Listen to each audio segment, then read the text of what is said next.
Hello and welcome back to the California Cannabis Report.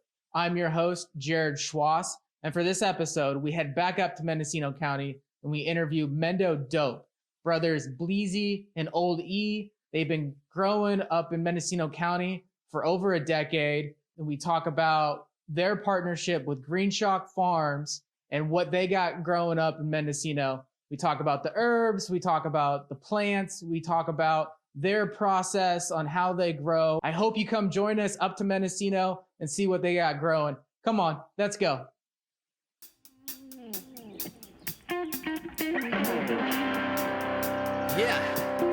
Mendo Dope. The soldiers are back on the front line. We're gonna fight the system. The We Nerd Nation standing strong. Worldwide.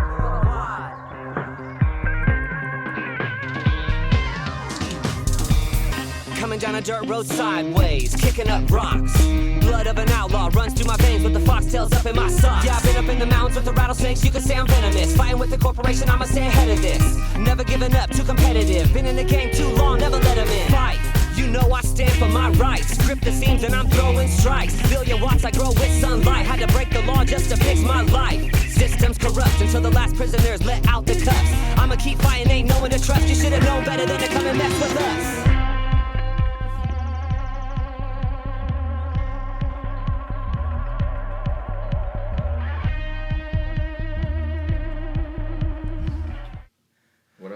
Welcome, everyone. Welcome to Redwood Valley, California, up here in Mendocino County. Today we have Mendo Dope brothers, Bleazy and Old E. What up? What's up, y'all? Thanks for having me up here. It's a beautiful place up here in Redwood Valley. Mm-hmm. Yes, it is. It's very nice out here. Yeah. Can you guys kind of go into a little bit of your background, introduce yourselves to the people? Mm-hmm. You want to start? Yeah, for sure. Well, my name's Old E. This is my brother Bleazy. We started making music and growing around music what came first for us. I was kind of rapping and doing music in high school. 2007 was I think when we planted our first couple seeds in our mom's backyard, and that kind of kicked the ball rolling of really starting to love cannabis a lot and really getting into it and gradually getting our own place, building up from there, doing bigger gardens, doing more music, really intertwining our music fully into the culture of cannabis. And talking about what we were really doing out here, farming in the hills. So, it's been a solid, 14, almost 15 years in the weed and music game. Almost 2 decades. It's crazy. Yeah, it is crazy. It's real crazy to think back on. Mm-hmm. And a lot has changed since then. And yeah. We've done a lot, Yeah, lots of songs, lots of pounds, lots of artists. Things have changed in the sense of the phenos the strains and cultivars that you're growing, or strains as well? We've always been into lots of different strains. It's always cool. Yeah, there's so many strains now. It's even impossible to pick almost. We've been doing a lot of strains, in-house strains now because it's just overwhelming, and we have such good strains now with Green Shock Farm. So. And for us, sticking to a lot of those ones now. For us, we like variety so much where we can never just grow one flavor at a time. We're always all right, let's try this one and this one and this one. The next year, okay, we know what's good, but we're still gonna look for more and try another one. So every year, strains are changing for sure. Yeah, and then now with the legal stuff, we can grow way more with the partnership with Green Shock and stuff, and that's really cool to see throughout the years and stuff. Cool. And you guys mentioned you've been doing this for almost 15 years now. Can you kind of walk back into the history of the early days? You guys have any issues with enforcement, with camp? If you guys can go, talk about that a little bit. Yeah, for sure. We definitely had a run-in with the camp and the Mendocino County Sheriff. It was in 2013. After a few years of gradually building up our garden, getting it to be bigger and bigger. This year it was a 25 plant garden, which, we had our cannabis cards. We thought we were in the legal limits of everything, but, something happened where they got called about the garden and they came out and they just were saying, this is way too much this is way more than you guys should have for your card or whatever. These plants are way too big. This is overkill or whatever, they were tripping on it. Yeah, because the legal limit at that time was based on the number of plants rather than the poundage and the size of the plants. And you guys your plants were just so large. They're so big. Yeah, we figured out how to maximize these small numbers. Yeah, for a long time. A lot of people out here, and we grew up trimming for people and learning lots of different tricks. And yeah, they thought there was 300 plants. And it was 25. Just what, the size of them, or yeah, the size that they took. Yeah, however they said at the beginning, whatever kind of call they got, they were coming out because it was a 300 plant garden and blah blah. Oh, the person who reported it said they got 300 plants because he just saw the whole backyard is full. Like, what are these guys doing over here? It was our biggest garden it was still our biggest garden that we've ever had with 25 plants, really. Because after that garden, we slowed down. We got rated because there were supposed to be 6 plants. 25 was just a number that supposedly wasn't real to them. It was 6 plants. So since we had 25, they said the whole garden's illegal. And they don't let you just keep anything either. Once you break the plant number, then they'll take the whole garden down. Yeah. Which 25 is the legal number under Prop 215 if you did everything right, which assume you guys were doing. Yeah, so it was trying. But sometimes the sheriff doesn't care. They just come in and pull it, and once they pull it, the damage has been done. Yeah, you can't. We could probably fought it for a bit, but we didn't want to even go down that road. So we knew what was going to happen down that road with how much stuff was going to happen to us, how much stuff that could happen to us, or like just drawing more attention to us, and it was just going to be a big ass headache. So they just zeroed us out. Yeah, that makes complete sense. They knocked us down, but we learned a lot, and it made us step up our whole business game and being smart about things, and just like it drove us into the music a lot more too, of like really speaking out hardcore and like going hard on certain things and like really speaking the truth on it, like and exposing it for people, and just to let them know what's going on. So even though it really hurt us and it sent us back down to the bottom, we just continued to grind and pull through it. We had a lot of people that helped and backed us up and sent us things to keep us on our feet, and gradually we built it back up. We got in a new spot, and slowly we wanted to not cause too much issues, so we started with like 6 plants, and then we did 9 plants, and then 12, and built it up to pretty much 12 now. Yeah. But then as soon as it went legal, and we started working with the permanent farm with Green Shock, and then it's just unlimited plants all of a sudden. Those ones were just for our personal. Yeah, they're very strict on personal, but when it goes to square foot, and they talked about a square footage thing here in Mendo for a little bit too, instead of 6 when it went to the change of 6 plants. They said something about a 10 by 10 area being all you could grow for a second too, like unlimited plants in a 10 by 10. I remember that. Which would be like one plant. Yeah, that's 1 plant for us.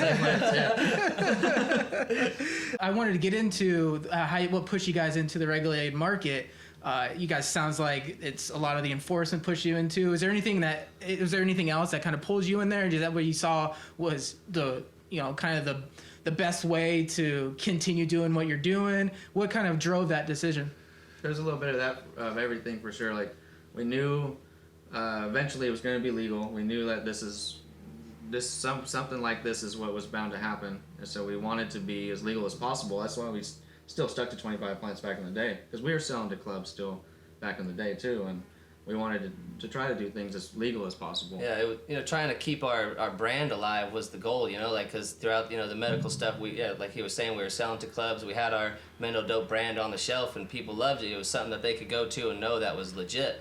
Once it turned legal and they were forcing us out of that, where we couldn't get our product into clubs anymore from our own grow, that's when it's like, okay, if we gradually get into this legal game and into this other market, we can continue to keep our brand on the shelf.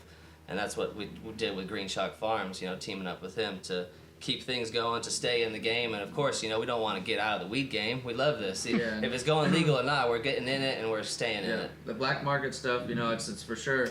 The legal thing has got so much bullshit, and it's, if anyone that's been doing pretty good not going legal, then that's pretty smart, but eventually, and to build a brand, you're gonna have to dip into this bullshit, and so faster the better. We're like ready to start it right away. Yeah, no, I think it's the only way, like you said, only way to keep your brand alive and keep it going throughout however long you want to keep going. You have to do it legal. You can there's only so far you can go in the black market. Exactly. Yeah. Because as you guys mentioned, it's at some point, or not mentioned, but as happened to you guys, at some point, cops are gonna come knocking on the door. Yeah. It's just in my opinion, it's just a matter of time with the regulators. They've been dealing with so much of the licensing right now. Once the licensing gets smoothed out, and who knows when that's going to be, could be 5 years, 10 years, whatever time period it's going to be, it's going to happen. Yeah. And then when the licensing gets smoothed out, guess where all of their focus is going to be on? It's going to be on enforcement. And then the black market's going to have some struggles right there. Yeah. You're making money right now, but But even right now too, they're starting to get more serious already. There's been a lot of people's house grows out here that have greenhouses getting harassed a lot with the greenhouse just not being permitted in general. Mm-hmm. So the enforcement's starting to happen for permitting issues a lot like more building than permitting issues. than even like the weed too. So they're for sure starting to crack down on people. Yep. Yeah. And I want to kind of talk about the culture a little bit. I know that's a big, driver for you guys. And Oldie, I remember in 2019 when you guys were accepting the Breeders' Cup for that, the Emerald Cup, you mentioned something about you're doing it for the culture and you want to keep the culture alive. Can you guys go into the culture itself and what that means to you and how and what's going on right now in the cannabis industry? Huh? For sure. Well, like for us, it's all about the people and the plant and the medicine. Too many people are getting caught up and lost in like chasing this big dream of like, oh, I can get into the game and make $1 million. It's like a money game to everyone now that it's gone legal. Oh, let's jump in and look at this is another business for us. Like we've been doing this for since as long as when we got into it for our beginning. It was all about helping people out, like bringing like medicine for people, helping people actually. Like seeing it actually save people's lives. Like it wasn't, we never wanted to like make a whole bunch of money off the game. Like it was like the culture for us is the whole people, the community that we're at, building up our surroundings, like giving back to the people that paved the way for us, the OGs, Eddie Lepp, Ed Rosenthal, Subcool, all these people that have been doing it and trying to push for the plant, in front of the money, the plant first, So for us, that's what the culture is. It's the people. Like it's a and people like growing their own too. That's part of what's cool about legalization. Besides the being in the clubs or like having your farm and your permitted farm and whatever, it's everyone being able to grow 6 plants legally at their house. And being able to grow their own medicine for their family or for their people in their family that need it and stuff. And it's like that's the whole part of like this whole evolution of it going legal. That's like the best part of it, like what the whole thing's like really like what we want to like make sure that's why we teach so much people how to grow and like always sharing our knowledge so we can just maximize the amount of pounds that are out there on personal gardens and stuff. I love the fact that the push for legalization required that cities and counties they can regulate it to an extent but they can't completely ban it. And there's actually a lot of states out there and a lot of proponents, bigger companies trying to against personal grows. And I think that's, like you mentioned, completely against what started this whole movement. It's just like vegetables. Like they say, like you can't grow if you live next to a club or some shit in some states. They're trying to do that thing. They're like, well, you can't grow tomatoes if you live next to Lucky's or some shit, or if you live next to Safeway, you can't go here. Like it's such bullshit. It's a plant. You could grow it. If you have someone that grows it next to you, whoop-de-fucking do, you know what I mean? It's like, Jesus. Yeah, the culture's all about, like, positive, good vibes, and, like, being able to grow your own, like, let alone growing your own food, everyone knows, like, that's, like, the best thing. It's so cool to be able to grow your own food, to grow your own plant, a medicine that can help you sleep at night, help you eat, whatever the case may be, like, there's nothing better than that, so you can't take that away from people, like. And that's what we fight for, is to people to grow their own, to be able to do this themselves, to support their family. That's the culture. Awesome. Yeah, and the support, like you mentioned, when after the sheriffs came knocking down and pulled your plants, you said people helped out, and I feel like the culture is a lot about the community. When people are down, people are willing to help out others within within the culture, within the industry. Yeah, huge amount. There's so much people that are so cool about helping everyone. Like not a lot of other businesses are like that. I don't think. The weed forces you to do that. Weed wants you to be together in circles and help. It's a community thing for sure. And like people that lose their houses with fires and stuff recently, it's so much support from weed people. Like so many different growers and different small to big farmers, helping out so many people that needed help when they're at their lowest with losing everything, you know, with like helping with money things or with weed and like staying stocked up again and starting to get new seeds or whatever. Yep. There's a lot of different love out there for sure from the cannabis culture. That's awesome. And jump right into the fires.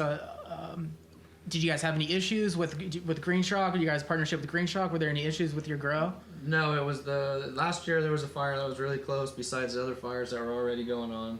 But it started like a little bit down, only like a mile away, but it started a little bit down below the garden and then just pushed away the whole time. And just for anyone who's unaware, California, almost the whole state was on fire at one point last year. Yeah. And up here, it was hit really bad, massive fires in the rural areas, which where a lot of the small farmers grow. Do you guys know anyone who had their farms burned? Yeah, there's a pretty big handful of people. Like, it's the first year 2017 or 16 when Sub's house burned. 17 when the fire here in Red Valley hit real big, and that same night it hit in Santa Rosa, and that was one in Sonoma County that burnt from the mountains, came down across the freeway and went to the neighborhood. It was fucking intense, you know, and so like Sub lost his house there, a couple other people, and then just like the next year a couple people, and last year it was like a lot of people. Yeah, another handful of different people. 5 to 10 people that lost their whole everything. And that's just people we know, you know. Obviously, there's hundreds of people that lost their gardens. Like everyone we know knows someone. Yeah, it trickles down tremendously. It's so super fucked up. And the fires came real close here in 2017 to this house. Even it's only a block away. And we're just sitting here watching it come closer and closer when it crossed the road and went up the hill. And it's intense. And we're getting used to it now. Is the crazy part too, because it'll happen again this year for sure. And all the farms that are up here, like, it's not good to lose one of your farms right now with the struggle that's happening with everything. It's really bad timing for these fires to be wiping people's shit out. Yeah, because the cost, it's so much money's dug into the farm, literally dug into the ground. Yeah, everything's invested in. Yeah, you're invested these days. Yeah, to pull off a garden, that's so. A half or 3/4 of your garden's just going to paying shit already. So you lose that, and you're so screwed right now. Mm-hmm. It's super hard. Yeah, hopefully, I know it's been real dry out there, but hopefully fire season isn't as bad as 2020. I know, hopefully they're like the fire crews are on top of it, because it's gonna be bad. Yeah. Yep, with the water shortage, and it's not a good year. Yeah, crazy year. Well, everyone, we got our prayers out for everyone. Yeah. So you can mention that you partnered with Green Shock, getting back to the plants and getting back to your grows. How did that partnership develop? What are the synergies between Mendo Dope and Green Shock? Walk me through that process. Like we met Green Shock through before it was legal. We were selling to one of the clubs, Organic Can. We were both selling our herb to them, and he always had some of the best herb that we saw out there. Like we always felt like our herb was the best, and when we saw his, we're like, damn, he's got the same level. Like, this is fire. Looks like we grew it almost or some shit. It was crazy. And slowly we got cool with him, and then he brought us into the farm when it went legal because he saw that we weren't going to be able to continue.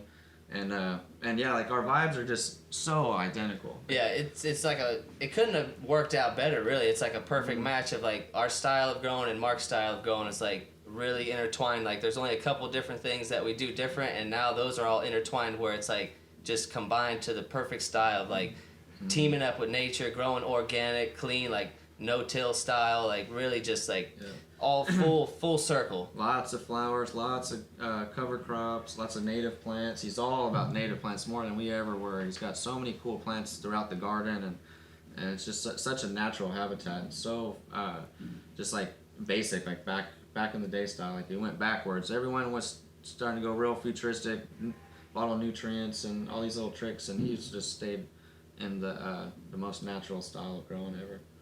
Yeah, you guys released Mendo Dope Volume 2, the No-Till Revolution. Yep. And kind of walk me through what the No-Till Revolution, no-till farming is all about and what it means. For sure, yeah. No-till farming is basically taking it back to, like, picture your garden being like the redwood forest, like, and the floor, your soil is the redwood forest floor. Like, you're not disturbing the soil, you're not messing with it, you don't till the soil, you don't it's all about like adding to the soil and like having life in there, like worms and things, that is doing all the work for you, of breaking all your nutrients down, breaking dead roots down. The cover crops that we're growing in there, that's a way of naturally feeding the plants. Like this is like capturing nitrogen through the leaves and harnessing it into the roots of these cover crops. And as you're chopping the cover crop, it's releasing nitrogen back into the ground. Without doing this style, you're capturing, the CO2 and everything out of the air like so much, instead of chopping things up and releasing gases back into the sky. You're catching things back into the ground, and like you're sequestering carbon. Yes, exactly. Yes, you are. So it's super good for the planet. It's just, like, great it makes for the planet. total sense. It's common sense. So when you think about it all the way. And there's a couple of videos recently that came out about forget what it was, the Kiss the Ground. Kiss the Ground one. I was talking a lot about tilling and when it started happening, and cornfields and all kinds of huge fields, and the dust bowls it created and the way that it destroyed a lot of shit. And it's super huge amount of stuff has been destroyed doing that style of growing, which was kind of like not needed at all. It's just kind of a quick shortcut to get your ground soft or whatever, but it's really not needed. Plants don't need that soft. Yep. So with like no-till, with like teaming up with nature, we're trying to use everything like in nature to battle these things, instead of using chemicals and pesticides and these different things. We're introducing beneficial like predator bugs and things to battle other bugs. We're planting certain plants that create habitats for like ladybugs and these different things to actually want to stay in your garden, to help you keep a clean garden and do it actually really truly like nature. Like we're growing like straight how it should be. Yeah, and it works so good. It's crazy to see the difference. It is, yeah, and like a lot of people get tricked into using all these chemicals and things to boost up plants, to get them really big and all this stuff, when it comes down to genetics. Like if you have good genetics growing organically, you can have, we've shown people, you can have monster trees, you can have big dense buds. You don't need chemicals and all this stuff to do that. It's like comes down to genetics and healthy soil, healthy habitat, like the life in there. And that makes a huge difference. Yeah, talking about big plants, I saw you guys had at least in September, it was a 15 feet. How tall did that plant end up getting last year? That one got 15.5 foot tall. Yep. It had a little stun at the end, but it was pretty impressive. Still the tallest plant we've ever grown. We were shooting for a record of trying to grow the world's tallest plant. So we had a crazy landrace strain called Kerala, and we were trying to experiment to grow it really tall, and it was a late strain. It didn't get picked till January 28th. Oh wow! in the snow. It's super late. Yeah. We've seen some go November, even December, but none in January. Yeah. What's the record? We don't really know what There's the record not like is. a really set actually record that's like imprinted anywhere. This is going to be a the lot of stamp. talk. Like once we do this, either someone's going to finally show us the proof and we'll have that as a stamp, or we'll have the proof on whatever it ends up being. We think to actually like to have everyone kind of shut up and realize that it's a record or something, or like say like they haven't done something better. I think it has to be like 25 feet. 25 to 30 maybe feet. even 28 feet. Sounds like Guinness Book needs to get out here. Yeah, for sure. Yeah. I mean, it's legal now. Guinness should have their own little page on a cannabis page. Cannabis section, yeah, chapter. You guys are talking about how it's before we jump into the genetics and the strains that you guys are growing right now and working on, I still want to dive a little bit more into the process. He's talking about cover crops. So do you walk us through what a cover crop is? Do you grow it before and then cut it and then plant, or do you grow it at the same time? Walk us through that process. So it's like in nature when the weeds start to grow or flowers outside start to grow, it's like they've been in the ground since the winter. So like what we're mimicking in our pots until it happens naturally too is we'll in the wintertime throw seeds in there. So in spring, as it's all raining, they got water by themselves, they start to sprout. And we do various plants like purple veg, different strains of clover, sometimes mustard, some like different sweet peas and different beans and stuff like that here and there. Mostly veg and clover are the best ones that we like. And so in the beginning of spring, they'll start to sprout up. Your whole pot is just full of life. And all those roots are working on softening the soil and aerating loosening it up. Also keeping it keeping the whole top covered so much that there's so much shade that the whole top layer of the soil stays more moist. And all the life, a lot of life's on the very top layer. Yeah. So then that works for that. And then as it gets pretty big, we'll cut that off, like weed whack it or hedge it. We like the hedger a lot. And then we'll cover like all that grass cuttings or all the top of the vetch and clover all gets covered there. Some compost, sometimes some straw. Throw some more seeds on there, and we'll slowly build a lasagna layer. Is what it was called, like Minnesota Nice taught us. Yep, it's a layer of like greens and browns of like new life as you're cutting it. That's breaking down, and you're putting a whole new layer of life over the top of that. And all your worms and stuff that's in there, that's helping break that down. So it's just a repeated cycle of all that breakdown inside your soil. And the whole time you're growing, you're like everyone always knows that slowly your soil gets lower and it starts to disappear and whatever. So this is a constant build that you're constantly keeping it up and adding so much like badass life and this crazy humus layer to the top of it, and it's really like it's just a layer that you just want to keep on lasagna and just keep going over. It's pretty much a repeated cycle that you can do throughout the entire time, but like a lot of times we'll do it mainly for that beginning stage of like growing through the whole veg cycle, and through the season they'll just start to die off, but you can repeatedly keep growing them, keep sprouting new seeds up through all the way through flower. It's not bad for the plants. It's constantly good for your soil. Yeah, and that's why we like the purple vetch and the clover, because they stay shorter. The vetch is real easy to turn over, so it doesn't get in the way of the plant at all. Yeah, there's some cover crops that grow really crazy. Like we've tried like buckwheat and stuff like that before, and it just sometimes it grows too savage where you're just like overdoing it. But like vetch is real easy to kind of play with and pull around, and clover stays real short, and it really it helps. Yeah, it keeps that moisture in the top of your soil of like that shade layer, especially with the straw and everything over it. And with no-till, it's like that's one of the most important things is keeping the top couple inches of your soil moist for your worms to stay happy and all that breakdown of microorganisms happening like at its peak. Mm-hmm. Awesome. Yeah, it's super cool, and it's just like it's like what nature does. So it seems crazy in the beginning and kind of weird, like how you have plants before you have plants. You're taking care of your pot and there's no weed in there. Watering your like I'm getting it ready for my weed. But it seriously is a huge difference. And we don't use as much nutrients as we used to. We don't have to water as much as we used to. Everything kind of rolls a little bit smoother. That's awesome. And not only is it environmentally sustainable, let's talk about what it produces using that kind of method. Mm-hmm. Do you see it producing more consistent and better outdoor products in cannabis, or yeah, how do you see it? How do you see it? There's a certain level of like when you're pumping it with some of the bottle newts and overdoing it, some of your buds may be a little bit bigger than an organic bud or whatever, but it also has way more mold problems and shit. Like there's way more. It's overdoing what the strain's supposed to do, and you get a lot more mold problems and a lot more nasty tastes, especially when you're doing stuff like that. You can tell that this style is so much cleaner. You can take way bigger hits without coughing. It's so much smoother.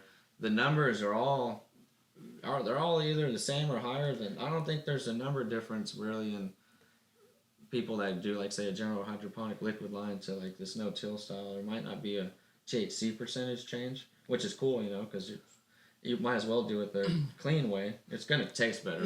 I think that's the biggest thing is the taste for sure, is where you're gonna actually get the real essence of the flower and a full flavor of what it's really meant to be and what it should be. You mentioned that the organic produces a cleaner flavor compared to people who use nutrients and even indoor. Sometimes you smell like an artificial flavor in a bud. Do you think that's based off comes from the nutrients that you have to feed rather than an organic? Yeah, there's for sure. There's an essence of a very similar smell in a lot of people's weed. Yeah, you could smell this certain smell that's similar. Salty. Salty. Whatever. It's even like different strains that they have, they have like 5 different strains and you're smelling them, you're like, they all kind of the same. And it's that style that they're growing. They're not letting the plant grow by itself more naturally. They're not letting the genetics do what they're wanting to do. They're like manipulating it to go a certain way and to do, and it all ends up coming out in this similar thing instead of being, different. Yeah. And then to top that off too, and when you're really getting serious, the outdoor that's grown like this cures longer and stays better for longer. That's the mold issues you were talking about. Yeah, besides even the mold too, just like the level of how the weed goes bad, if it's in like a corridor, like a good fridge thing, the weed will last a year pretty much. In like normal out circumstances, like 3 months, it can start to go bad if it's not in the right conditions. And so weed already has a short shelf life in general, but with the stuff that's non-organic and not full of all this like natural life and stuff, there's noticeably goes to shit faster. You could tell right away that this stuff just like it lost its flavor, it's lost a lot of its smell, pretty quick in there. It's like organic milk lasts longer. Probably, yeah, it's the same kind of thing. There's something very true about eggs and all that shit. Yeah, there's a big difference when you're doing it full organic like that. Yeah, I can taste the difference. That's I'm a big fan of outdoor rather than indoor and organic. If I can, if whenever I can find it down in the city, because it tastes better. It tastes more. Not only just earthy, but it just tastes more real and more. Fuller. You get fuller terpenes. You get more depth. Depth and life of the bud itself, rather than just here's your THC hit. Yeah, here exactly. you go. Uh-huh. Yep. It's almost like that first hit, you light it up and it's like that's pretty good, but then the next round is not too good anymore, and it's getting worse now. A lot of this weed, we'll smoke it to the nub because it's good to the last drop. It's just like, oh, it's still so good. I know it's small, but I'm gonna hit it again.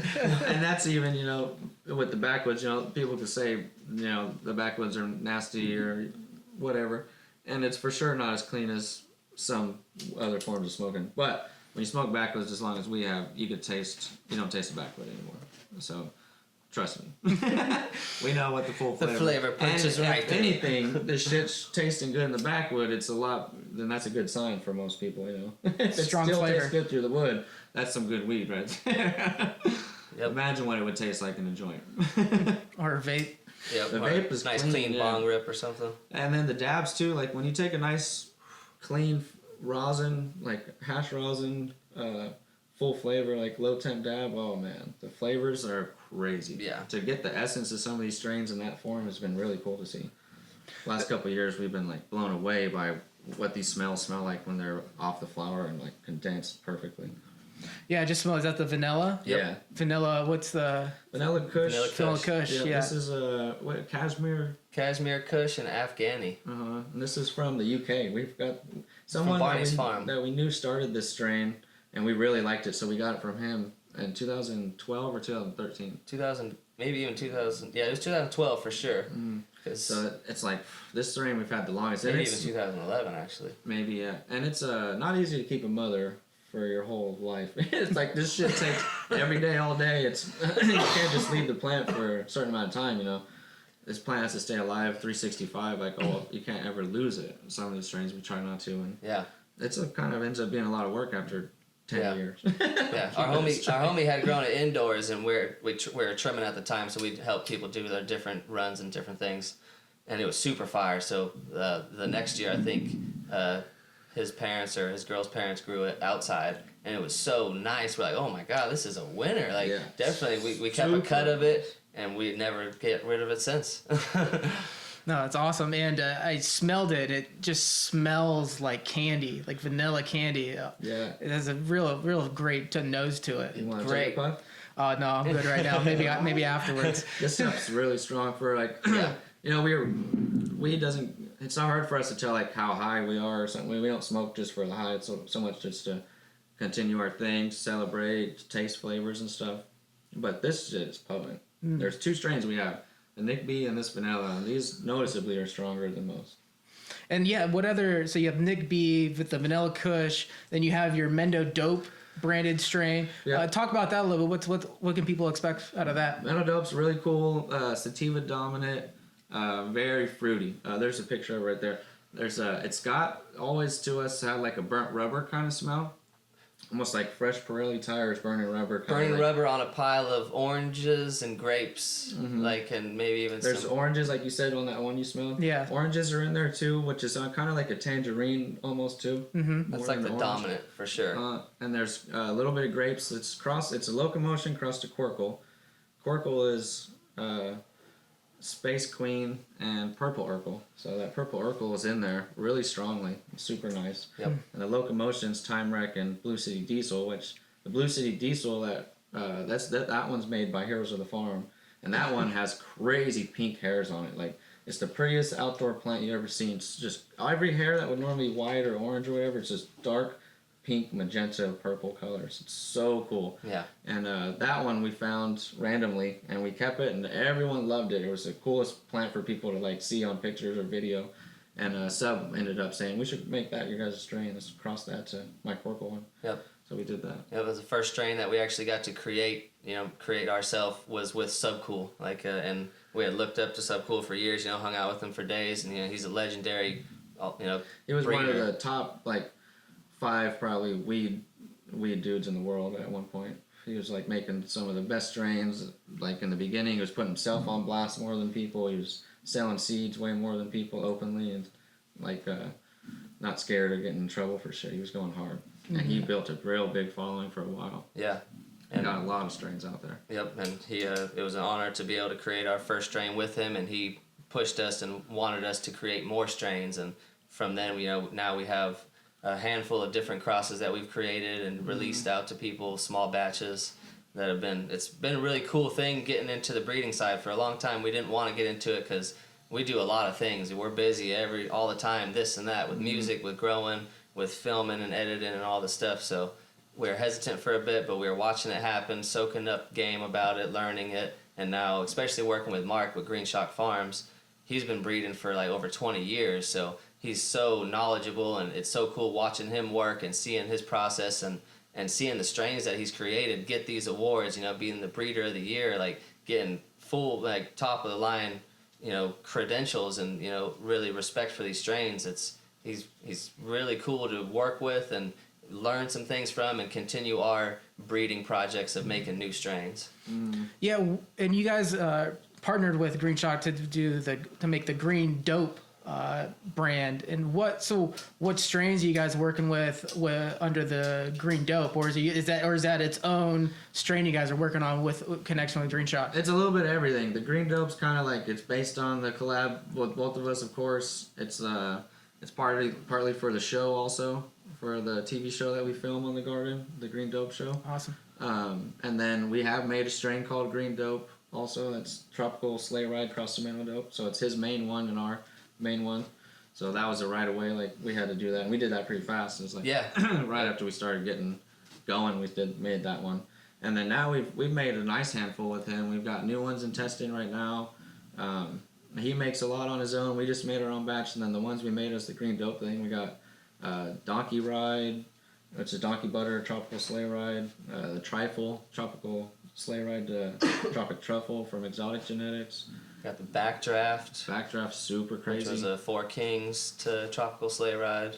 So we definitely have a nice little handful that we've created together as partners, and more that's still in testing that we just got to get to. Yeah, we got some vanilla one that we crossed last year, Vanilla Kush to Lemon Drip, which is a crazy terp on that one too. So Yeah, that's gonna be cool. Lots of new ones. So many. Mark makes so many. He's got so many he's made from back in the day, and Sub had so many too at his house before it burned. It's crazy when breeders get going, how many seeds they actually start to accumulate. It's ridiculous. In the millions. It's like a ridiculous amount of seeds. Yeah, and we already have so many. And so many different flavors, and it gets overwhelming. It's like, okay, which one should we try to find and pheno hunt? Sounds fun. Sounds like It is. It's super fun. It's like the next evolution of stuff. Sub always said, like, you guys have done a lot of stuff, so you're gonna want to. Like, this is gonna be fun for you guys and stuff. I know you guys love weed enough to make. You're gonna make bomb strains too, so it's hella fun. It's just so many people do it, but so it's kind of like it's very crazy how many strains get made every year. But it's cool to be a part of it too. Yeah, and that's what's cool about keeping our brand alive. Because we've been doing this for so long, and so many people know who we are and what we do and how we do it. So it's like we want to keep that going and have an option for people to go to a brand that they fully trust and know what's up. Yeah, but it's crazy it was almost the fans that got us into breeding too, because so many people wanted to buy our strains, and we're like, we don't make strains. Like, yeah, this is Subcool's link, or this is Exotic Genetics where we get our seeds from. it's like we don't make them. You just know how to So grow them we're just turning- extremely yeah, well. So many people see us growing, they're like, I gotta have the plants they grow, and it's like they think it's ours or something. But It's like, oh, you can get them here, or you can get them here, and then it's gradually like, okay, well now. that's like, damn, now we're we turning have down a stuff. lot of people. We should make some fucking strains. And then when Sub did the Mendo Dope, that was a crazy story just by itself, because we made the strain with Sub. It was getting ready to launch at the Emerald Cup 2017, and his house burned down. All our seeds burned down. Everything I had burned down, even our strain and the mail and stuff. So we had to remake the strain again at our house. So it was like our first project doing that. Mm-hmm. It was pretty crazy. So then since then we've been selling the Mendo Dope seeds, and then we made other ones that we've been selling, and it's super fun. Awesome. Even just recently we tried some new stuff.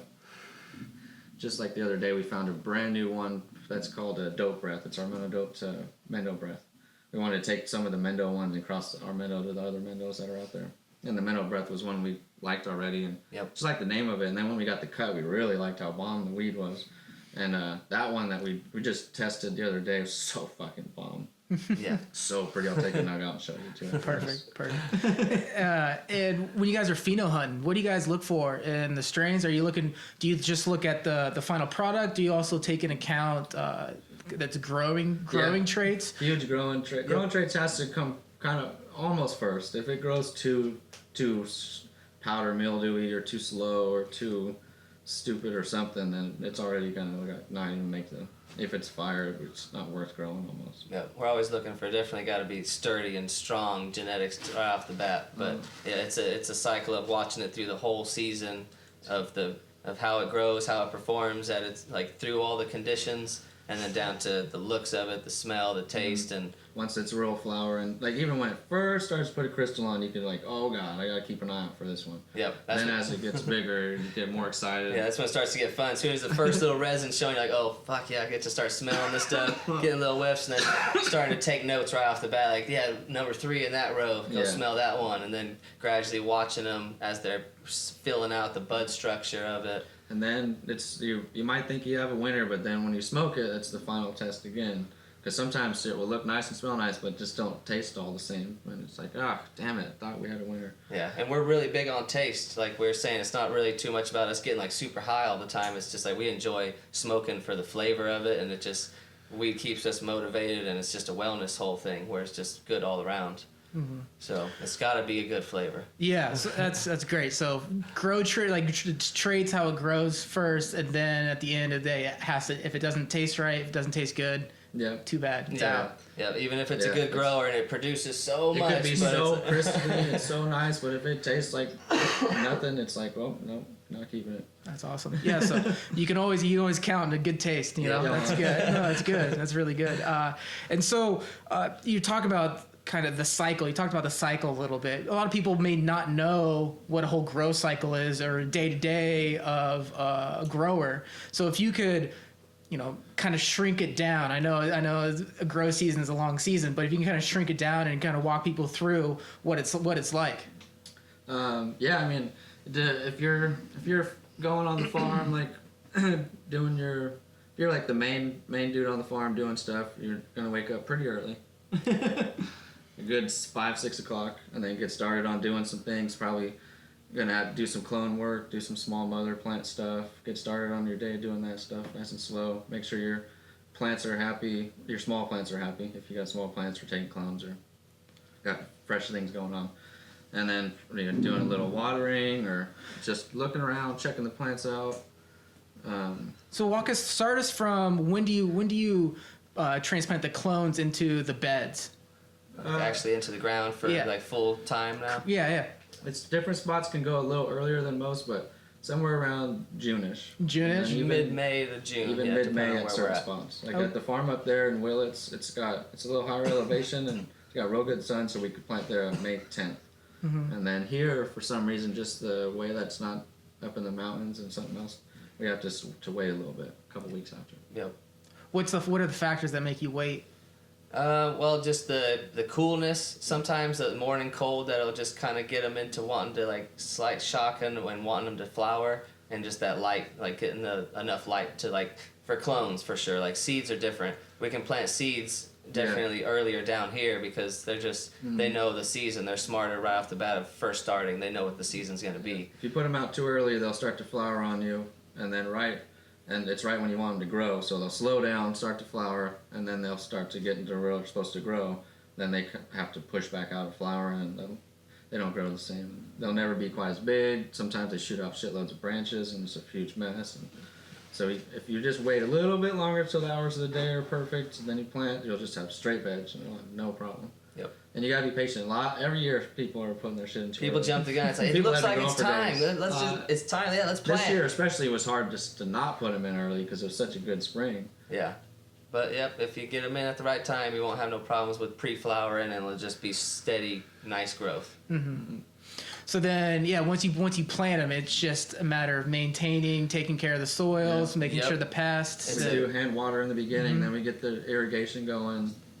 We're cleaning them up, we're topping them, training them, get the cages on, make sure everything's supported and ready for them. The cages are for the support, right? To support the plants. Do you form? Do you try to guide it to where it should grow? Yeah, mostly, they'll kind of bush into them, and you're pushing the branch exactly which hole you want it to. We really train the plants to grow how we want them or where we want them to grow. We don't like growing super tall plants. They're just not as easy to manage. So we're always constantly tying out, and those cages help build that strong support on the branches, especially in the windy days. It'll hold them sturdy there, and then when it comes time to when there's buds on them, it keeps them from flopping all the way down. Yeah. So there's it's the cage is a huge. If you don't have a cage, you're screwed. Cage is key, and then it's constant maintenance of checking the plants, cleaning insides, training the plant, watering, keeping your soil happy, feeding. Mm-hmm. And then harvest in the fall. And then latest January for the tall ass plant. Earliest September, latest January. So you can be harvesting from like September 10th to February 1st. Nice. And how long after you harvest it? How long do you let it cure? It'll take like a good 2 weeks probably until it's like cure-ish. Until it's like broken down off the main stems and into like totes or however we're storing it, and then really dry enough to start getting a real smell off of it and start to taste it. You can smoke it within a couple days because especially up there at the big farm we do a quicker dry on the weed. So like 2 or 3 days it's kind of like dryish, and then it has another couple days where it evens out a little bit. So like 3 to 5 days you could smoke it, but it's noticeably not. It's way too fresh. 2 weeks in, it starts to get better, and then like 3 months in, then if your stuff's stored good, 3 months is where it's really tasty. That's like full cure. And do you guys do anything to help it cure, or do you guys just put it in a storage, or what's the cure process? Make sure it's nice and dry, then we store it in the totes or just big bags, and a nice amount. Almost the more weed you have together, the better it seems like. And then you don't want a lot of air in there either, so you want to fill up the totes or the bags. Yep. Pretty full to the brim, nice and dry, and then just like a dark, cool place. Yep. Nice and cool, dark, no light to it. Just keep it in the shadows, and just sealed up dry, and that does a real good job. It's hard for a place to stay cool unless you're AC'd up or whatever, but when it's sealed like that, it lasts for a while. Then if you take it to the next step and get the Curador thing with like the fridge, that's humidity controlled.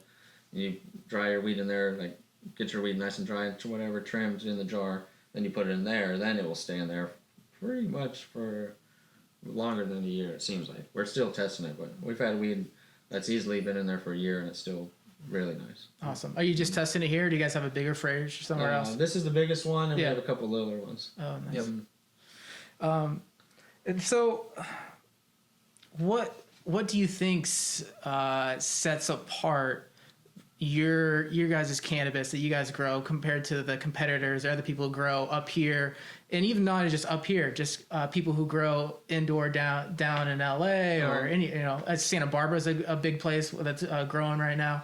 Yeah, I mean, what's cool is there's a lot of dope people that are growing. Yep. And it comes down to like preference, kind of like with us, like we've been smoking for Mark II. We have a very similar opinion, and we've been smoking for a long time. So when we find something that we really like, it's not something that's we like for the hype of it or like a quick thing. We've already smoked so many strains. We know what every flavor kind of tastes like, and when something's really special and new or stands out, it's got to be so special and nice. And then when it makes that cut, then it gets grown on the big farm, and those are like guaranteed winner strains. Mostly all the strains that are even grown up there with Green Chalk this year all have placed in the Emerald Cup. He's placed every year for 6 years now. This year he got first place with personal, third place with personal, and then with the permanent farm with all of us, we got third place, seventh place, 16th and 18th place. So in the top 20, which is almost a record kind of, and it's an incredibly fire weed. The Emerald Cup's like one of the biggest actual cups that you can kind of like respect who wins and stuff. Yeah. Mm-hmm. And they're real serious with the judging. But, and yeah, I'd say besides that, like what separates us from like a majority of other farms out there, because you know there is some good farms, but a lot of them like they just don't have the same like passion and love for the plant that we do. I feel like we're out there like we still have fun with the culture and the growing and we bring good vibes out. We record music in our garden, you know, like that's like there's a vibe to the weed. There's a vibe to it for sure. Yeah, plants pick up on human interaction, you know, on vibes, on music and all this stuff, and that's what we do out there. And I feel like there's a lot of people that just like they just set up their garden and it's just growing and it's just okay. I'm just waiting until harvest and then boom, I cut it, tag it. Out there doing stuff cut it, bag it, and sell like it. And I don't even put my brand on it or whatever. It's like for us, it's like we have like integrity, you know. It's like we're fucking we're trying to do this for real. We're trying to stand by our stuff and like and just do it really clean as we can. And I think like not a lot of people like have the same energy in their gardens that we do. Mm-hmm. Yeah, do you guys sell bulk at all, or you guys just sell under your own brand? Right now, it's all under our own brand. Yep, we try to keep it, you know, just to keep that brand thing going and really, you know, because we stand by our flowers. We want people to know where it's coming from. Yeah. If they see our name on it, Green Chalk's name on it, they know like it's gonna be the real deal. And there's a pretty nice amount of weed with the couple farms that are in the circle right now. But it all sells out by the end of the year. The last couple of years. This year things have been on fire. We're in like 70 different clubs now. So and there's a lot of new people finally seeing what the weed's all about. It's hard to get in clubs sometimes, and sometimes they just gotta like let the people try it. You know what I mean? They gotta let it through the door so people can actually try it and see if they like it or not. Sometimes they don't let you get that far. It's hard to get that far. Yeah. And now it's been happening a lot more, and the people they come back like crazy. Like they finally found something that's different. That it gets them so much higher, even though the THC is less. Like it's something new. The terps are super crazy. It's the whole entourage effect of the terpenes in there, of the different, you know, THCV, the little bit of CBD sometimes. Like it's the whole blend of everything that really makes the difference of not just a high THC number. Mm-hmm. Yeah, so it's been super cool to see. Yeah, yeah. I think with the more research into terps, because you know there's so many terps, like you mentioned before, that we don't even know the full extent of the terps directory or whatever you want to call it.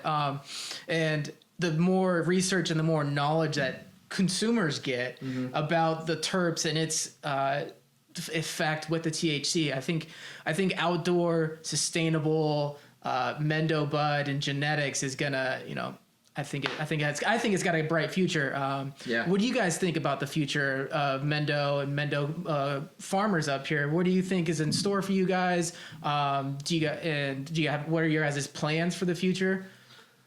Right now, like there's a lot of things like we don't do all of the paperwork and stuff in the group.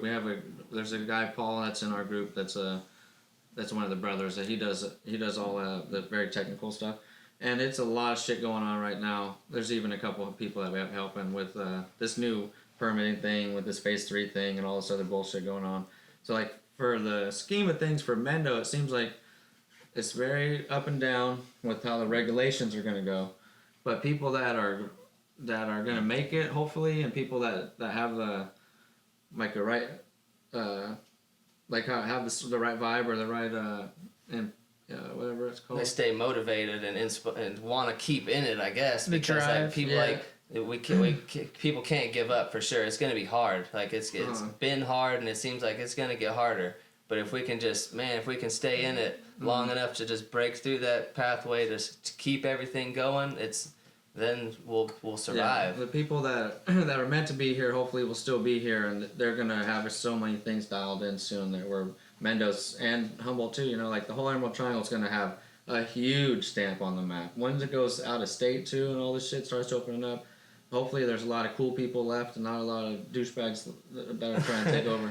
Yeah. But there's super bright future for sure. There's going to be a lot of people in the world that have been dying to try this weed, and to be able to get it, it's going to be so cool to get this outdoor Emerald Triangle grown to everywhere, all the way to China, to Australia, be able to ship weed to people like that all over the place where they could see it grown too with our videos, watch it's grown, watch the whole season, how the plant was looking, and then be able to get it at the end is so crazy. And that's what we kind of see happening soon, and that's something to look forward to in the long run. We got to keep the legacy brands alive. Mm-hmm. Yeah, and I 100% agree with you. It's hard right now.